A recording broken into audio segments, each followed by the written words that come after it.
Hello, good evening and welcome to News 360 from the News Hub at our studios here at Adisa Wikanda. I am Portia Gabo. I am Isamoni. We have the headlines for tonight coming up in a moment.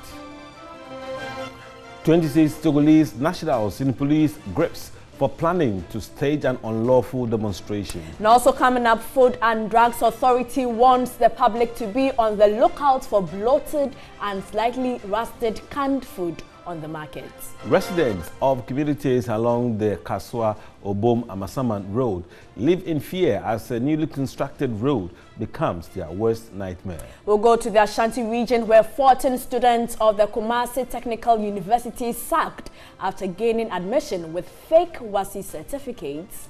And on Mission Tonight, we tell you about how children of school-going age in Ewutu Senya district quit school because they cannot trek long distances. Coming up in international news, voting in remaining counties in Kenya postponed indefinitely. We have all the details, including sports and entertainment, coming up this hour. Stay with us.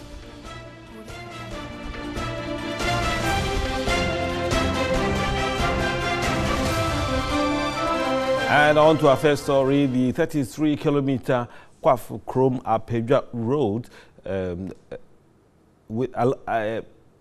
that's the leg between Suhum and Bypass has been postponed for commissioning 2 weeks. In 2 weeks' time, the commission is supposed to come in 2 weeks' time. Now, the road minister, Kwesi Amwakon Atta, who was expected to commission the section of the road, cancelled it after concerns raised by the communities. Officials from the Ghana Highways Authority, journalists, contractors and residents waited hours for the arrival of the minister from afternoon till late night at about 9:15 p.m. at the Suhum bypass for the commissioning. As the team waited, a handful of residents who gathered raised some safety concerns on the road because it was not fully completed. They told the news team accident rates in the area was overwhelming and feared for their kids. About 9:15 p.m., the roads minister, Kwesi Amwakon, and his entourage arrived. He had to do some consultations and called off the commissioning, although he commended the contractors for good work done. We have realized that we have to put few things in place more to ensure total and maximum safety. We don't have to rush to open it, to commission it once it has come to our attention. We are giving ourselves maximum 2 weeks. We are going to do some few things more ahead, before we open. The Suhum Apedja Dual Carriage Road was awarded in 2008 for 3 years and 3 months to the Chinese International Water and Electricity Incorporation. It was solely a Government of Ghana funded project, but TV3 guarded slow injection of funds caused the delays, as work is currently 70% complete now. 30%, which is the northern leg, is expected to be completed in 2 years, and the delay would shoot up the cost of the project. Comtran Engineering and Planning Associates are consultants.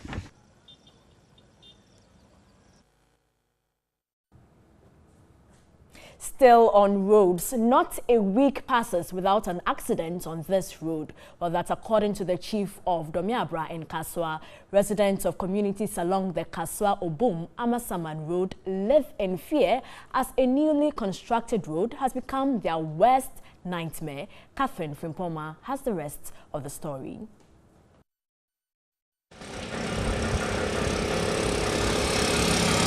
But looking at the nature of this road, since its completion, it has become one of the busiest.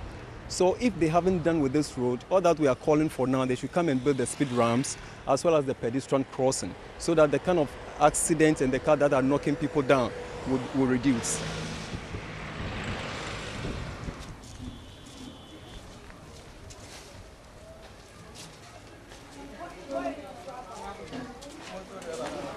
So Alice here, I'm told, was knocked down by a motorbike yesterday while crossing the road. She's one of the numerous people who face these accidents on a daily basis. The more reason why residents here are more aggressive in getting authorities address the issue. Hello, Alice. As I say. See a bit macabre. So what happened yesterday? Where were you going before you were knocked down by the motorbike? Yesterday I went to buy something at the roadside, other side. So when I was coming, the taxi drivers had stopped, but the motor is still coming. So when I was crossing, and then he knocked me down. I didn't see anything. What I saw was I was the hospital. This road is very dangerous. We please the government to come and help us. If not that, most of our children will die. James Ajiman, the motor rider who hit Alice, was not spared either. I feel pains all over. But it's saying an accident in his ear. I was heading to Kaswa from Lamte. I saw her trying to cross the road. I realized she was watching only one side. I tried swerving, but it was too late. I ran into her. So I share this side, but I want to my side. Tell me, imagine I'm swerving. I forgot no. A ban on me be shy. But I'm in the horn into me. I'm born on Gulus. So when you take one, no, I think I speed ramps in this one near Dientino. I was thinking out to Bukakara. But Alice and James might have been lucky not to have lost their lives in this accident, but the impact on their lives would be very enormous. But this is just one of the numerous accidents that happen on this stretch, most of which usually end up with several people dying. The 29-kilometer Kaswa Obom Amasaman Road in the Ga West district of the Greater Accra region is expected to be fully opened to traffic by the end of the year. For years, residents dreamed of a well-constructed first-class road like this, but the fulfillment of this dream has now become a nightmare. We were complaining when this road was not tied. Now they've tied it perfect. I believe that whatever you start, you should be able to finish it. So they should come and finish it, and that is all we are calling for. Residents of Ingleshi Domiabra, one of the communities along the stretch, feel worse off. The community, a developing one, is such that residential homes are fast springing on one side with shops, schools and other facilities on the other. Crossing the road is inevitable. Rebecca tells me she crosses the road each day to her shop while her children also cross to school.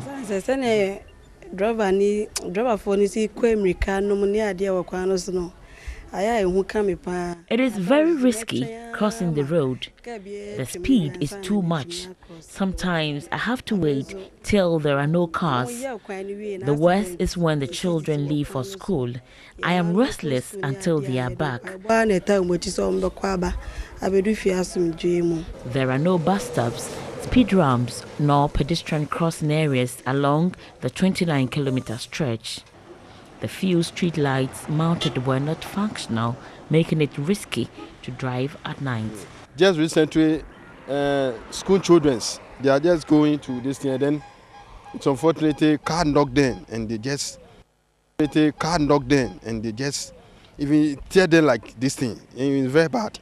And so we are pleading to the government too, so that we can get our ramps, so that will help us to live in peace.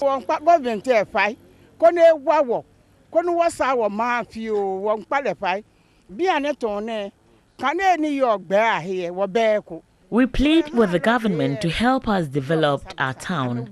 We don't have street lights, so the drivers drive anyhow. We really need street lights and speed ramps.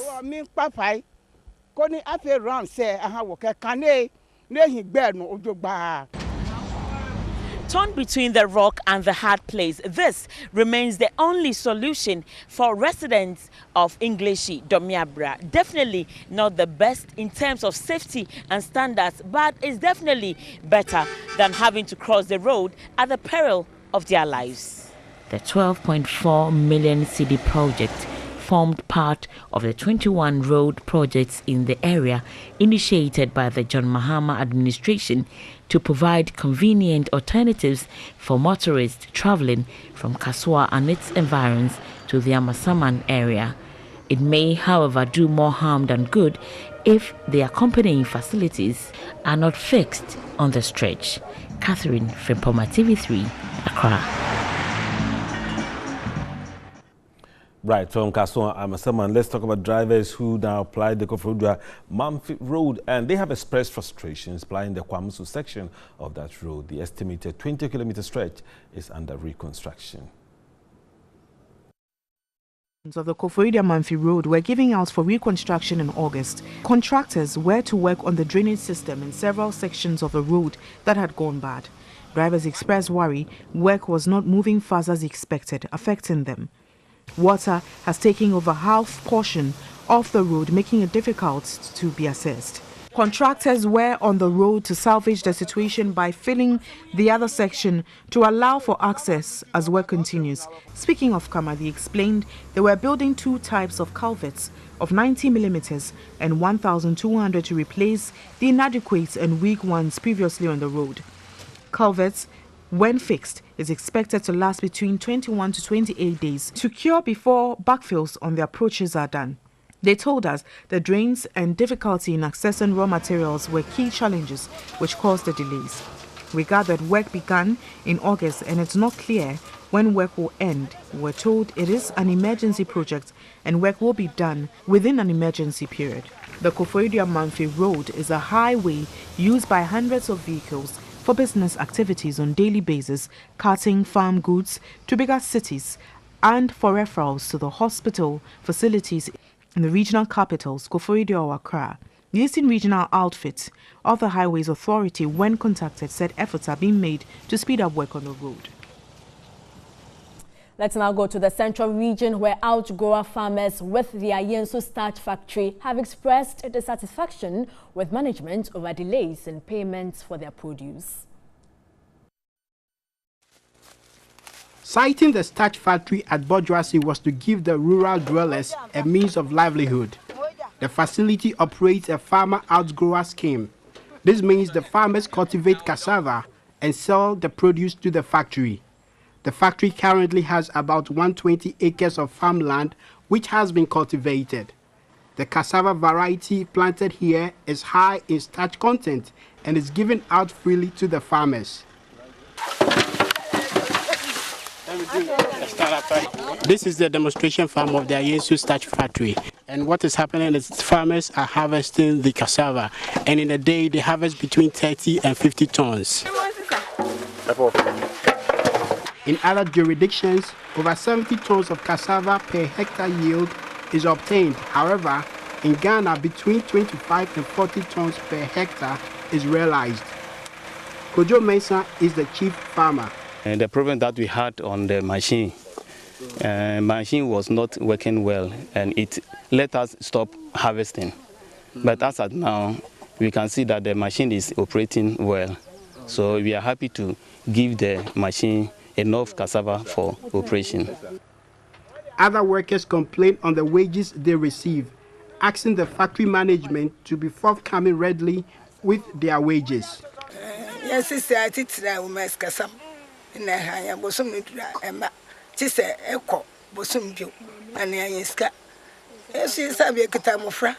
Our worry is about money.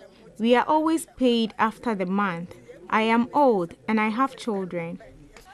The managing director promised to find solution to it. We are addressing that they've raised this with us. I think we've been paying them monthly and they don't want it that way, they want it earlier. So we are considering doing it bi-weekly so that every 2 weeks they are paid. I think they will be more comfortable with that than the monthly payments.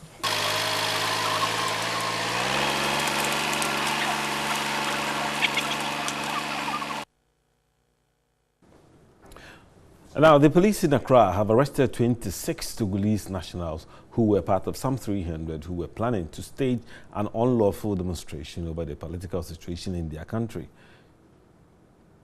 Now, the demonstrating Togolese who are residents in Ghana converged at the Kaluga Park near Accra Girls Senior High School on Saturday morning, clad in red and black attire, to protest against their country's leader. However, the police in Accra insist the protesters breached the Public Order Act by not informing the police, hence acted swiftly by arresting the leaders of the group so as to avert any trouble. Since the first protest on August 18, 8 people have been killed, including a 10-year-old, 3 teenagers and 2 soldiers, while there have been about 100 injured.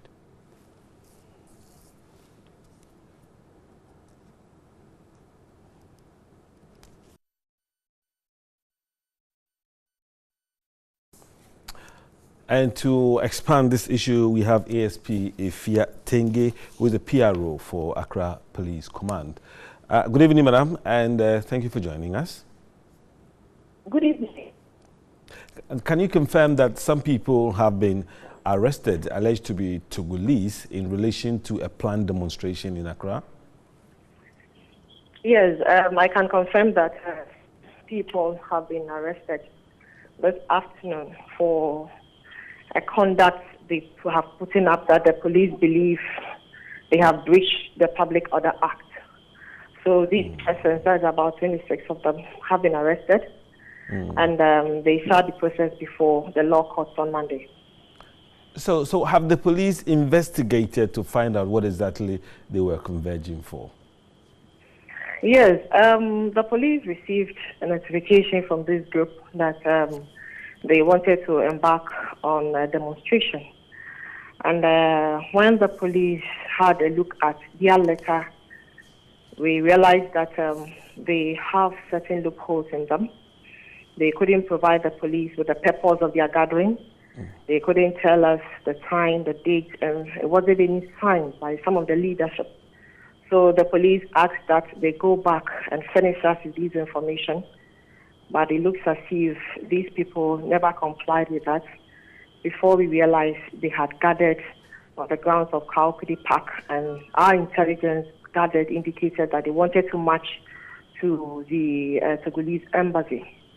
And looking at the act that they have put up, it shows a clear action of disorderly behavior and one that breaches the Public Order Act. So that is why these persons have been arrested, including 2 of their leadership.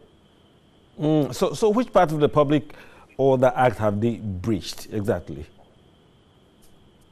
Yes, if you look at the Public Order Act, it tells any group of persons or individual who wants to embark on any special event of this nature, of which demonstration is a part, is to provide us certain conditions for us to be able to sit down and plan security arrangements. Then on the third date, we'll be able to even go and provide them with the necessary security. But even the day that they brought the letter, it gives a clear 5 days, which of course the days were not up to. And it provides that people with such intentions should provide the purpose of the demonstration or the gathering. That one was absent. The time they want to convene, the time of closure, all these were absent. And they weren't signed by some leadership. So it would be difficult for the police to even hold them should they go contrary to the law. And it will be recalled that in August, this same group embarked on a similar thing.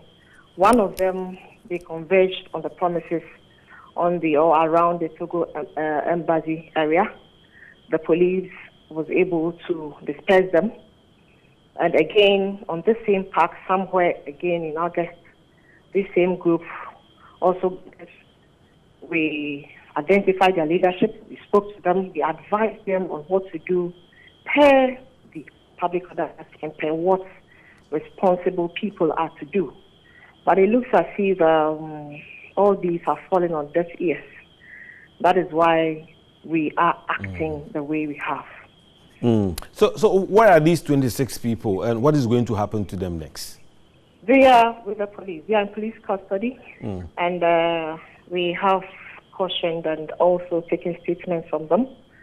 And we hope that on Monday, these persons would be arraigned before court. Right. We are grateful for your time. SBF Yateng is the PRO for Greater Accra Police Command, and she was speaking to us about some 26 Togolese nationals who were planning a demonstration in Accra against their government back in Togo.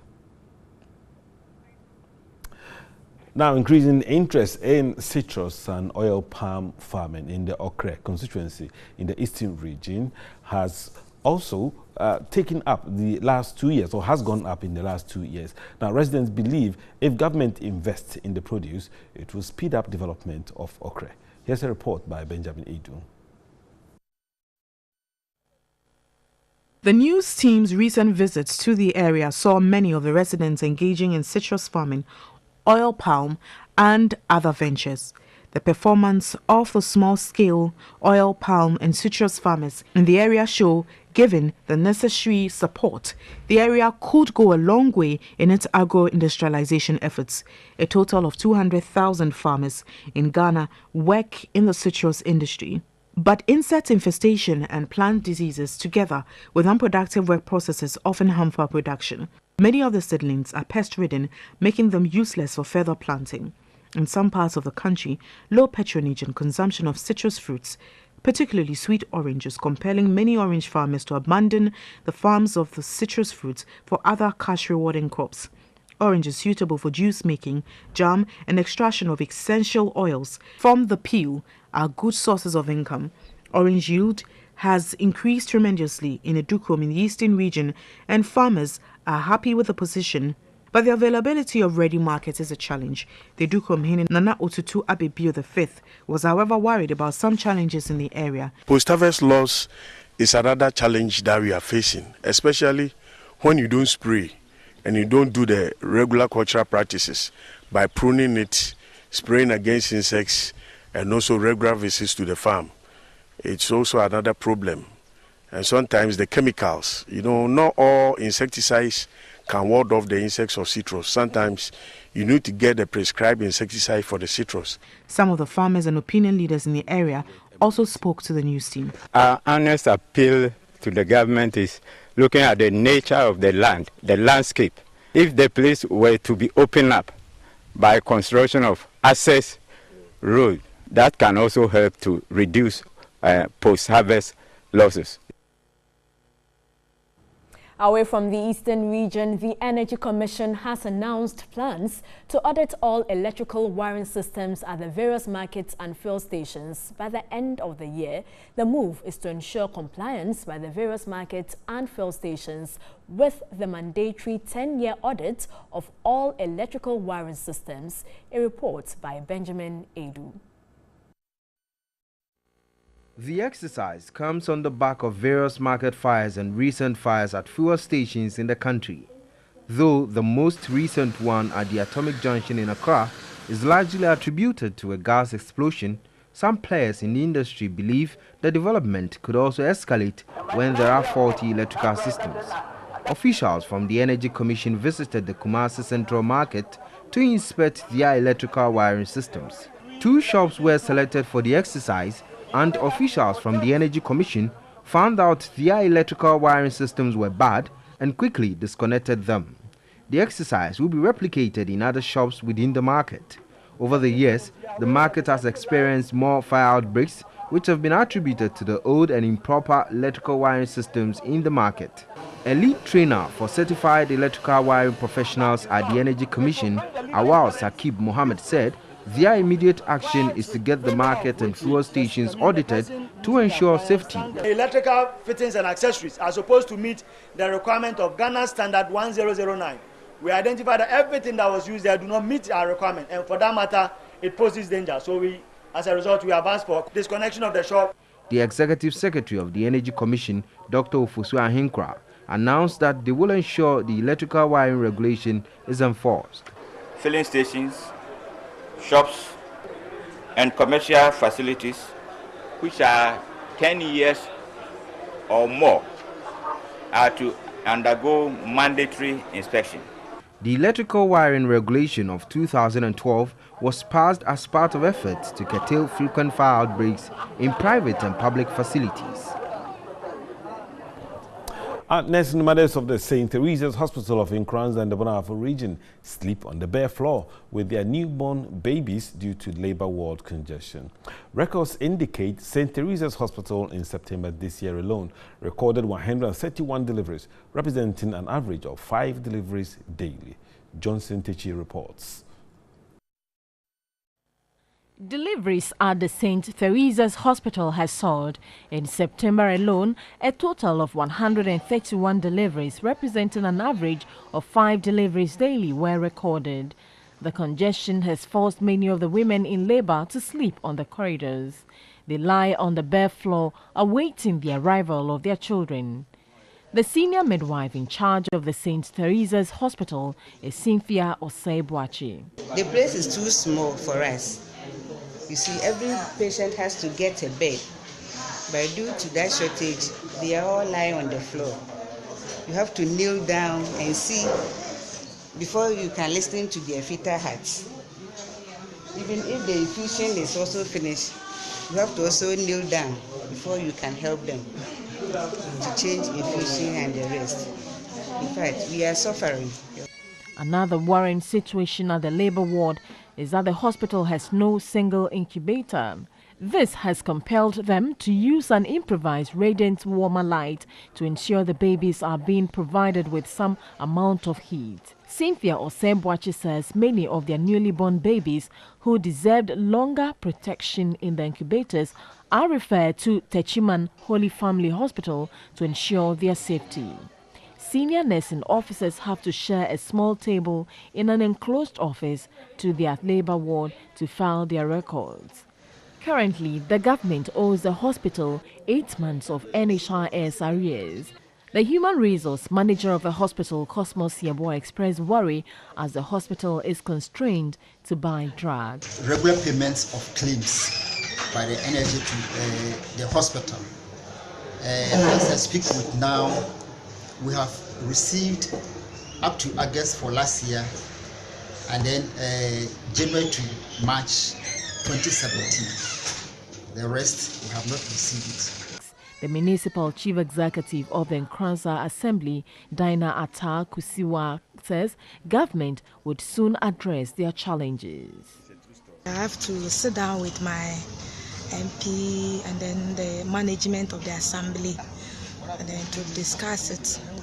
Then we can also make a request to the ministries so that they can help us to put up a maternity ward. In other news, 14 students of the Kumasi Technical University have been sacked, while 8 of the students were dismissed for presenting falsified WASI results. The 6 others were dismissed for examination malpractices. A report by Benjamin Edu. At the maiden matriculation of the Kumasi Technical University, the interim vice-chancellor, Professor Isiama Yeboah, warned students against examination malpractices. A total of 3,633 students, comprising 2,236 males and 1,397 females, gained admission this academic year out of the total of 6,671 applicants. The students who were dismissed were in the 2nd and 3rd years of their various programs of study, including purchasing and supply, H&D estate management, H&D management, among others. Details of the findings from the admissions office reveal that some of the students presented certificates from WAEC with index numbers that were later found to be for different persons. One of the students who had E8 and F9 in English language and core mathematics in the WASI had falsified them to read C4 in both subjects. The interim vice-chancellor of the university, Professor Isiama Yeboah, issued a stern warning to all students, urging them to desist from engaging in any form of examination malpractice. He charged students to take their studies seriously. The university maintains high standards in terms of academics and will therefore not compromise them. I advise that you pay attention to your lectures and also cultivate the habit of reading, especially reference materials. In so doing, you position yourself to excel academically and also avoid any incidents of examination malpractices. Now, in spite of the unexpected two heavy rainfalls in the last 24 hours, let's look at the report for tonight. The upper east and west regions will continue to be in dry and hazy conditions of the Harmattan tonight and tomorrow. Isolated cases of thunderstorms and rain are expected over the middle sector as well as the northern region. The coastal sector is expected to be relatively stable with partly cloudiness. The night will be relatively cool over the upper regions but slightly warm over the rest of the country. The details up next on your screens. The weather report is brought to you by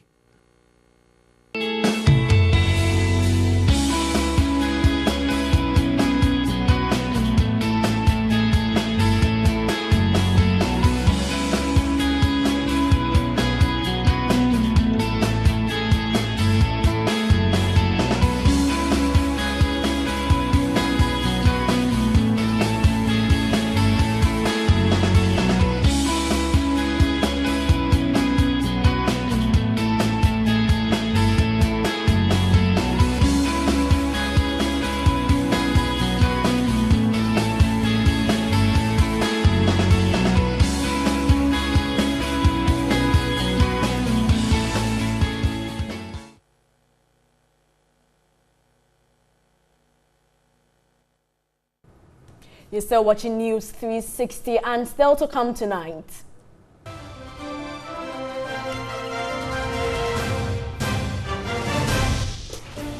On Mission tonight, we tell you about how children of school-going age in Ewutu Senya district quit school because they cannot trek long distances. On the international front, voting in remaining counties in Kenya postponed indefinitely. We have the details coming up shortly. Stay with us.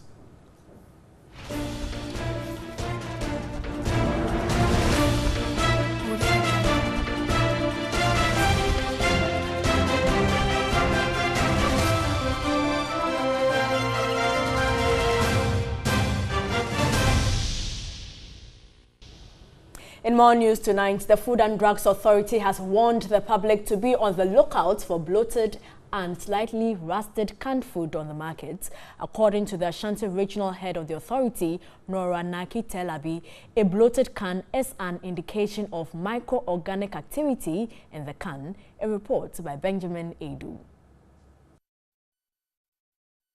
When the officials from the Food and Drugs Authority in Kumasi intensify their drive towards ensuring food safety through education of the people on proper handling of foods.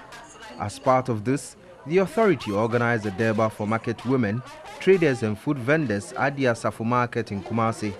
They also embarked on a massive cleanup exercise, clearing choke gutters, street and other parts of the Asafo market in Kumasi. The Ashanti Regional Head of the Food and Drugs Authority, Nora Naki Telabi, pointed out that it was vital to avoid unsafe handling of food to prevent contamination and food poisoning.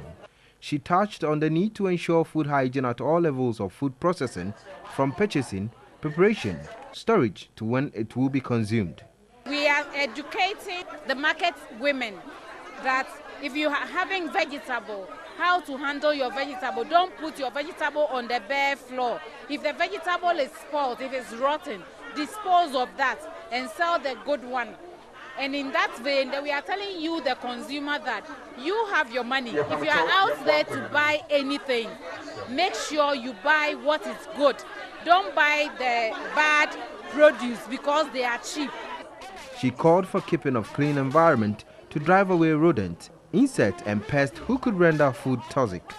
She discouraged consumers from eating canned foods which were dented, rusted and without expiry dates. Education comes before enforcement. That is, now you have given the public and the seller the information. So from here, when we come to the market and we see a practice that is not safe, we will ensure that the right thing is done. And now the Kaga Constituency Elections Research Officer Abdul Kalim S. Al-Hassan has been bailed after he was arrested together with 4 others, including the constituency party chairman Tahiru Zakaria and party elder Mahama Husseini. He was granted self-cognizant bail yesterday, but the chairman and the rest are still in police custody. Abdul Kalim S. Al-Hassan told TV3 he and the 4 others were returning to Kaga after a failed meeting between them and the Northern Regional Executives of NPP, which was supposed to be chaired by the Northern Regional Chairman Daniel Bugurinabu. He was instructed to follow the police vehicle to Tamale, which he obeyed, and he wasn't provided fuel.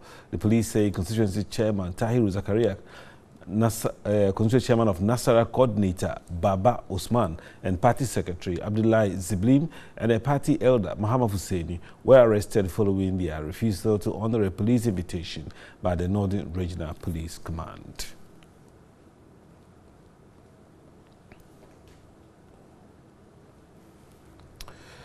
And now, GOIL has appreciated 68 dealers and trade area officers for their hard work towards the company. Award winners were given certificates, thousands of cash, 1-week vacation with spending money to South Africa, among others. And has evolved over the years. Few years ago, it was number 3 on the oil marketing company's rankings, but it is currently number 1. The company retained its position as the CIMG Petroleum Company of the Year for 2016. The Dealers and Trade Area Awards Night, which is the 3rd since the rebranding of GOIL, saw the recognition of hard-working dealers, supervisors and attendants whose hard work has contributed to the success of the oil marketing company. In all, 68 salesmen and women were awarded in 14 categories, which include Best Service Station Attendant, Best Go Cafe Attendant, Best Lube Bay Attendant, Best Forecourt Attendant, Best Station Supervisor, Best Trade Area Executive, Best Lubricant Dealers, Best LPG Dealers. The overall award, the National Best Dealer, went to George Buedu. This award is not meant for me alone, but for all those who won and for all those who did not win. We hope if we continue to do our best, next time it will be your turn. The Managing Director of GOIL, Patrick Akoli, congratulated the workers for the hard work. He called on the MPA to continue its fight against illegal activities within the industry. There are those whose products get certified to be exported, but clandestinely retain and dump the products cheaply on the local market, denying the state of much needed revenue. The second category of these illegal transactions involve the illegal importation of oil products which are not captured for duties and levies. The state thus loses huge revenues. The Deputy Minister of Energy, Dr. Mohammed Amin Adam, praised GOIL for its leadership position in the industry, calling on it to strive harder to sustain it. Government wants strategic partners to build LPG bottling plants, and I'm challenging GOIL to take the lead. Government wants to do new refineries. I'm challenging you once again to partner with TOR and other strategic investors to provide leadership.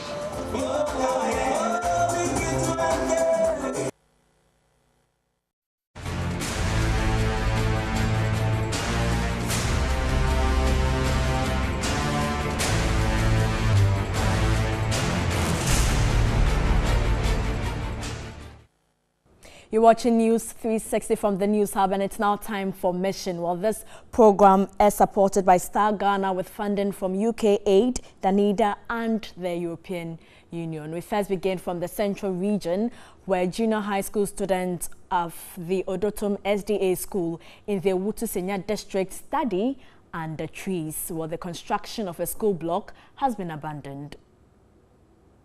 The Odotum SDA School was established some 2 decades ago. Being the only school in the area, it has a total population of about 400, but lacks teaching and learning materials. The school has no JHS block, hence compelling students to learn under trees. School authorities put up a shed to protect the students from the scorching sun, but this has not helped much because of the constant withering of the palm fronds serving as roof.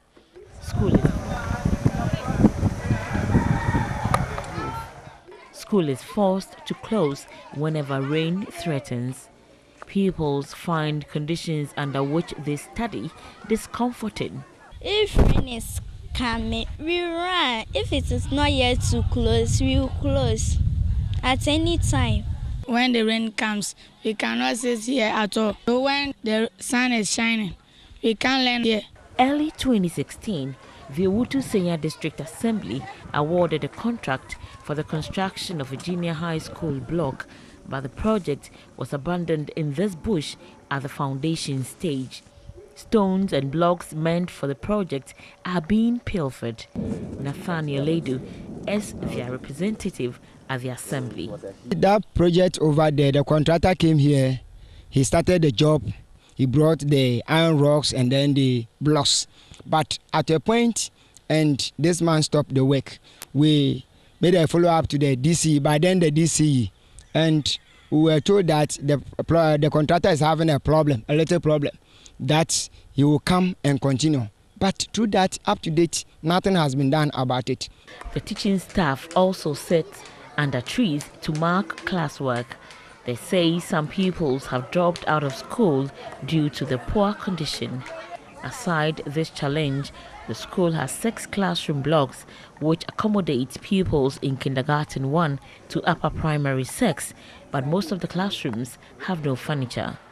About 30 kindergarten pupils sit on the bare floor when class is in session. We want the government to come and build school for us, and we want computer for ICT. Class 3, for instance, has no cupboard and keeps books on the floor. Even blackboard, look at it. They painted the wall and they are using it as a blackboard. In fact, we are pleading that the government should come to our aid at Odotum here to put up a new structure. That is 3 classrooms, or even more than that, because you could see that some of the classrooms are at the offices. They are using the office or the storerooms as a classroom. United Nations Sustainable Development Goal 4 pushes for universal access to quality education by 2030. However, it will be difficult for pupils of Odotom to achieve the set UN target if stakeholders do not commit resources into addressing educational challenges. Meanwhile, some children of school-going age in the Owutu Senya district do not go to school because they cannot trek long distances to school, while access to healthcare is also a challenge. It was a humid atmosphere in the village of Obunase in the Mfadwin Pobi Ayiresu electoral area. Some residents were resting after a long day at their farms, whilst other parents were preparing lunch for their families.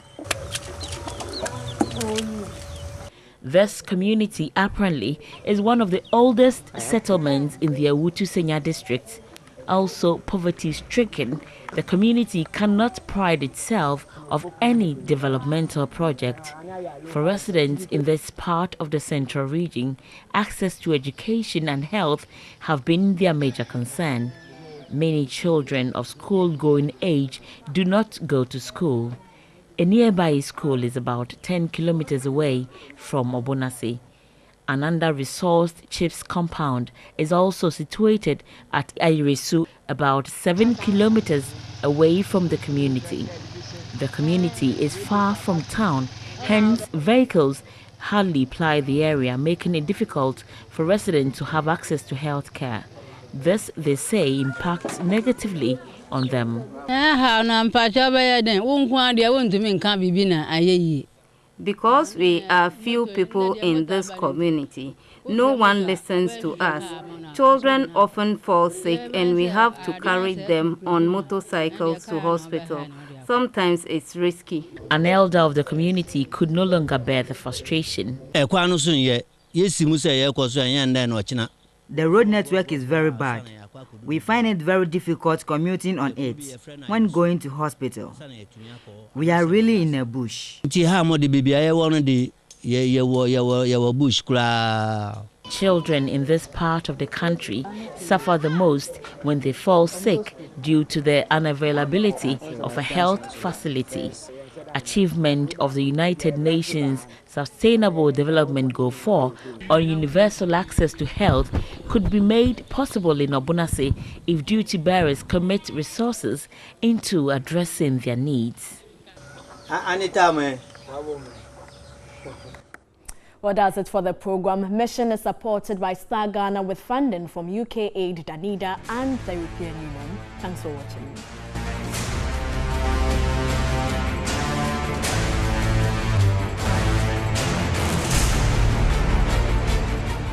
Right, we're hoping to speak to Emmanuel Yegon, and Emmanuel Yegon is a journalist, and he will be speaking to us on Skype. We haven't been able to establish contact yet, but as soon as we're able to do that, we will be speaking to him on the Kenyan rerun, where Kenyatta and the other party are fighting over who should be president.